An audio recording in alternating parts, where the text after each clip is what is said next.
좋아요, 구독 눌러주세요.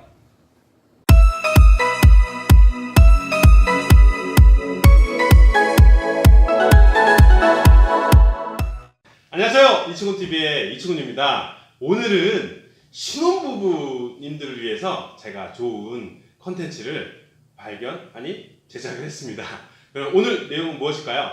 신혼집 준비는 빵빵빵빵 만원만 있으면 된다고 라는 컨텐츠입니다. 신혼집 준비하시느라고 많이 고민이 많으실 거예요. 그런데 우리가 신혼 준비도 많은데 신혼집까지 저희가 준비할 때 얼마나 신난하고 그렇겠습니까? 왜냐하면 처음 내 집을 마련하니까 그러신 건데요. 그래도 만약에 신혼집으로 매매로 해서 내 집 마련한다고 하면 그래도 못 받으신 겁니다. 그런 분들을 위해서 제가 한번 금액은 어느 정도 금액을 준비하셔야 되는지 그 정확한 기준점을 말씀해 드리도록 하겠습니다. 자, 그럼 들어가겠습니다. 자, 제가 이것을 준비하기 위해서 몇 가지를 먼저 말씀해 드리도록 할게요. 서울시 기준으로 일단 좀 잡았습니다. 왜냐하면 서울시 기준으로 잡으면 다른 외곽 지역의 수도권 같은 경우는 그거보다 신혼집을 구하는 자금이 그거보다 조금 적게 들어가지 않겠습니까? 그래서 서울시 기준으로 좀 잡았고요. 서울시 6개구의 실평수 평당가를 먼저 알아보도록 하겠습니다. 그러면 서울시 6개구인데 6개구는 어떻게 선택했느냐? 서울시에 저희 이전의 영상을 보셨으면 알겠는데 서울시에 25개구가 있거든요. 그 중에 좀 저렴한 구를 좀 제가 좀 그쪽에 6개구를 실평수 평당가, 그러니까 한 평당 얼마씩 들어가는지 먼저 시세 조사를 하였습니다. 그거부터 말씀드릴 거고요.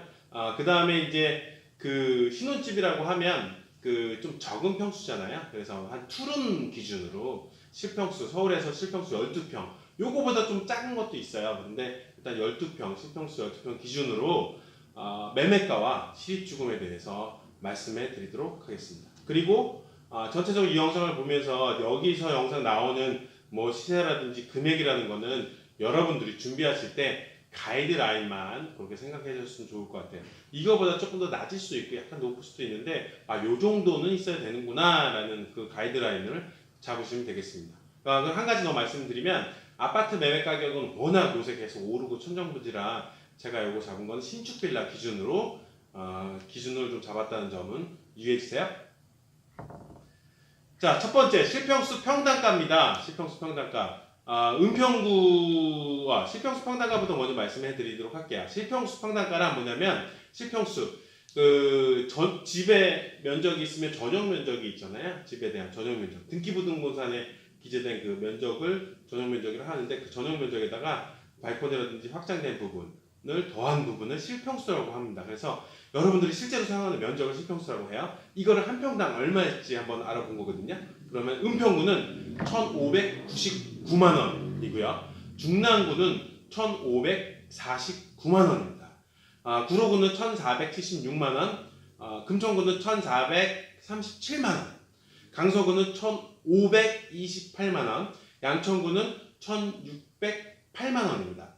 그래서 여기 나왔던 6개 구가 가격이 좀 저렴합니다. 그래서 이전에 혹시나 시세를 보셨던 분이라고 하면 제가 서울시 평균적으로 시세가 평당가가 1,200에서 한 1,800 사이가 가장 많다라고 말씀을 좀 드렸을 거예요. 몇 개고 빼고는 그 정도가 많다고 했는데 여기서는 실평수가 그리고 실평수 나눌 때 제가 A, B, C로 나눴습니다. 그래서 A, B, C로 나눈 건 뭐냐면 좀 작은 평수에 또 실평수 평당가를 구했고요. 중간 평수에 실평수 평당가를 구했고 큰 평수에도 실평수 평당가를 제가 구했었습니다. 요거는 작은 평수에 실평수 평당가를 구한 거고요. 그 중에 가장 낮은 6개 구다라고 보시면 됩니다. 자, 두 번째 12평 매매가와 실입주금은 어떻게 될까요? 라는 건데요. 그러면 실입주금은 제가 어떻게 구했는지 한번 말씀을 먼저 드리도록 할게요. 매매가가 만약에 2억이다라고 가정을 했을 때 지금 서울시에서는 무주택자에게 50%를 대출해 줍니다. 그런데 실제는요, 실제 신축빌라 돌아다니다 보면 한 55%? 많게는 신용까지 더하고 해서 많게는 60%까지 나오는데 제가 평균적으로 한 55%만 대출 받는 걸로 그렇게 좀 잡아서 시립주금은 전체 매매가의 한 45%로 기준으로 잡아서 말씀해 드리도록 하겠습니다. 자, 그러면 은평구는 아까 말씀드렸듯이 그 평당가에다가 12평을 더하면 1,599만 원에서 12평을 더하면 약 1,920만 원이 12평 정도의 시세구나 라고 보시면 되는 거고요. 그 중에 시립주금이 45%가 필요하잖아요. 그래서 시립주금은 8,600만 원 정도 있으시면 됩니다. 그리고 중랑구는 그러면 중랑구 평균 한 12평 시세가 1,800 죄송해요. 1억 8,600만 원이고요. 시립주금 8,300만 원입니다. 자, 구로구는 1,770 죄송해요. 못 따라갈게요. 네, 1억 7,700만 원이고요. 시립주금은 7,900만 원입니다. 자, 금천구는 1억 7,200만 원이 평균 시세입니다. 자, 시세라는 건 구에 하나 더 유의할 점 말씀드리면요. 그 구에 대한 평균 가격이에요. 그래서 동별로 어느 동은 좀 높은 데가 있고요. 좀 낮은 데도 있으니까 이 정도가 평균이구나 라고만 보시면 됩니다. 그러면 금천구는 1억 7,200만 원이 평균 시세고요. 그 시립주금은 7,700만 원 정도가 필요합니다. 강서구는 1억 8,300만 원, 그리고 시립주금은 8,200만 원. 양천구 같은 경우는 1억 9,300만 원이 평균 시세고요. 그 시립주금은 8,600만 원이 필요하게 됩니다. 그러면 제가 얘기한 8,600만 원만 시립주금만 있으면 될까요? 아니죠. 거기다 부대 비용이 들어갑니다. 부대 비용까지 더하면 여기서 지금 오늘따라 네, 핵심 정리를 해드리고 부대 비용을 말씀해드리도록 할게요.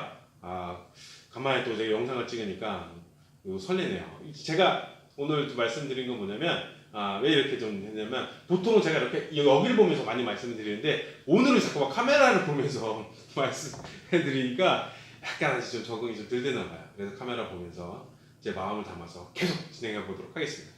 자, 핵심 정리해 드리도록 하겠습니다. 첫째, 신평수 평당가는 6개 구, 은평, 중랑, 구로, 금천, 강서, 양천구의 시세는 평당가 시세는 1,437만 원에서 1,608만 원으로 형성되어 있습니다.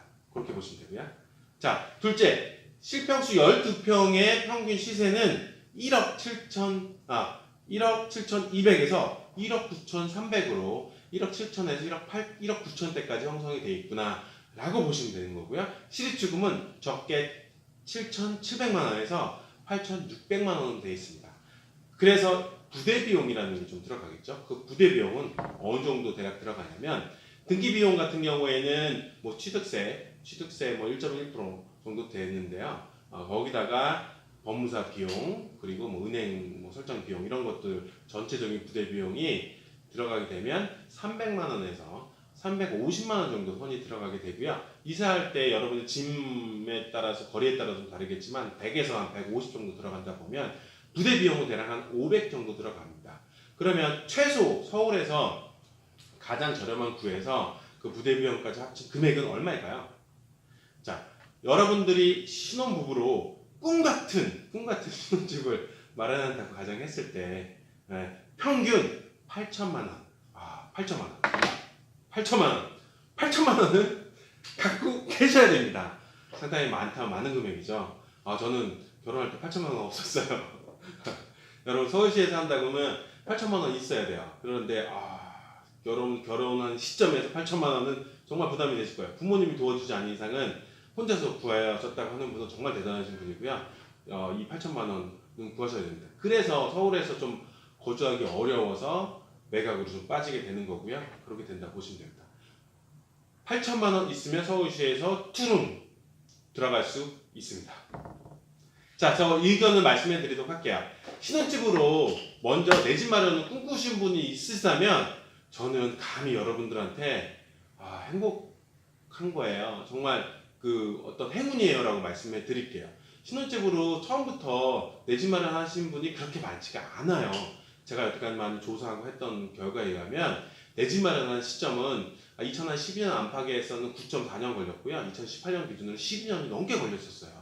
그렇기 때문에 지금 처음부터 내 집 마련 한다고 했을 때 집은 여러분 정말 행운나라고 제가 말씀해 드리도록 할게요. 그리고 두 번째는 뭐냐면 지금 집 사는 거는 좀 작게 사고 좀 아껴서 사셨으면 좋겠다는 거고요. 진짜 집은 여러분들이 그쪽 지역에서 해당하는 지역에서 거주하다 보면 좋은 집이 눈에 띌 겁니다. 그 집으로 향후 7년에서 10년 정도 이후에 아이가 초등학교 갈 무렵에 이사 가시는 게 참 좋다라고 말씀드려서 지금 내 집 마련할 때 큰 집으로 가기보다 좀 적은 집으로 이렇게 가시고 7년에서 10년 뒤에 갈 목표를 세워서 그때부터 또 지금부터 또 열심히 또 저축하시면서 모으시는 게 좋지 않을까 저는 그렇게 생각을 하고 있습니다. 그리고 다 말씀드렸네요. 그리고 제가 오늘 마무리 해드리도록 하겠습니다. 마무리 볼까요? 좋아요, 구독 눌러주세요. 다음 추천 영상은